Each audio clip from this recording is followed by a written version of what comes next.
সুপ্রিয় দর্শক, আসসালামু আলাইকুম। দর্শক, অবস্থান করছি নওগাঁ জেলার চৌবাড়িয়া গরু হাটে। হাট থেকে বর্ডার, ইন্ডিয়া বর্ডার 10 কিলোমিটার দূরত্ব হয়। অনেক সুন্দর হাই কোয়ালিটি সম্পূর্ণ সাহিওয়াল জাতের ষাঁড় গরুগুলি, খামার উপযোগী ষাঁড় গরুগুলি ওঠে।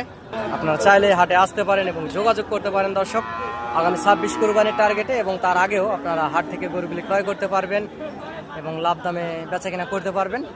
আর দেশ এবং দেশের বাইরে থেকে যে যেখান থেকে দেখছেন, চ্যানেলটি সাবস্ক্রাইব করে রাখবেন। দর্শক, চ্যানেলটি সাবস্ক্রাইব করে রাখলে হবে কি, গরুর নিত্য নতুন ভিডিও আপডেট পেতে আপনাদের অনেক বেশি সুবিধা হবে। যেহেতু বর্ডার এলাকার হাট, সীমিত দামের ভিতরেই আপনারা গরুগুলি হাট থেকে ক্রয় করতে পারবেন ইনশাল্লাহ, লাভ দামের ভিতরেই।